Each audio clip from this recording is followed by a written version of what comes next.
kondisyon ng mga OFW through remittances sa taxes natin. Meron pa tayong nakitang pagbabago? Nasayang ang ating taxes through remittances. Kaya ngayon, no remittance para wala silang manakaw sa atin. Sanay tayo sa hirap. Sanay din ang pamilya natin sa hirap. Magsama-sama tayo para wala silang manakaw sa atin. Ngayon lang sila naging concern dahil lumabas ang tinig ng OFW na hindi tayo magpapadala ng remittances sa Pilipinas. Naging concern sila sa pamilya natin.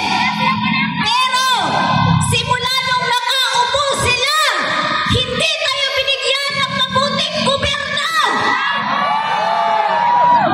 Hindi naging safe ang ating mga pamilya dito sa Pilipinas dahil dumadami ang mga bangag. Bangag na gobyerno ang isinukli nyo sa dugot pawis ng mga OFW. Ibalik nyo si Tatay Digong sa amin!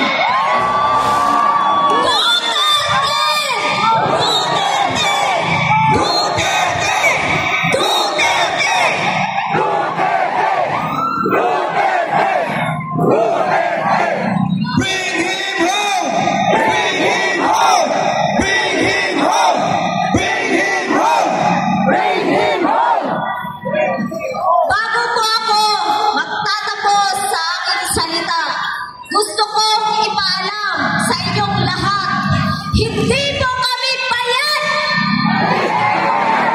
May pera kami. Mayaman kami. Hindi kami bayad. Hindi kami bayad. Hindi kami bayad. Hindi kami bayad. Hindi kami bayad. May trabaho kami. Marangal ang trabaho namin.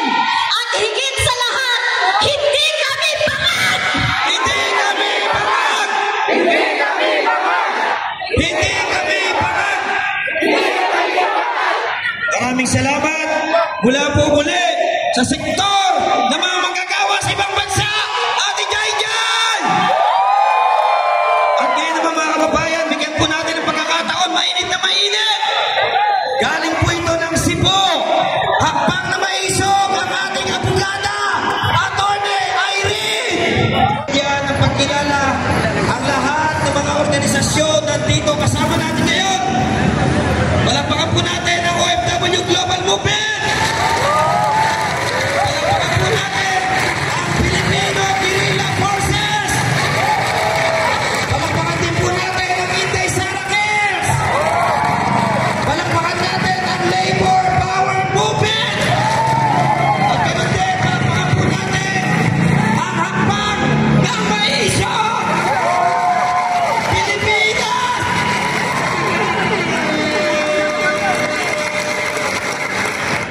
At ngayon naman, bigyan po natin ang pagkakataon ng ating kababayan. Nagbiyahe pa ho ito mula Bicol.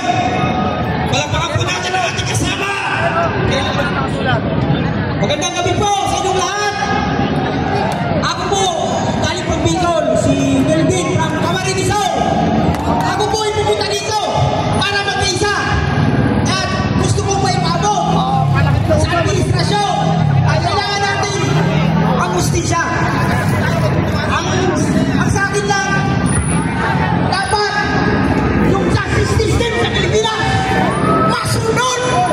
Hindi kaya, hindi sa ibang bansa. Ano bang justice system dito?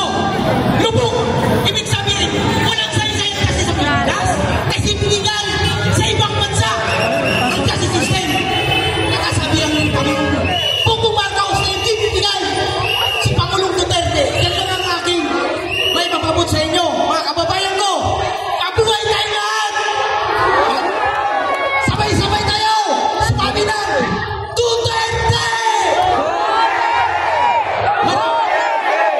Duterte! Duterte! Yun lang po mga kababayan ang mapapabot ko.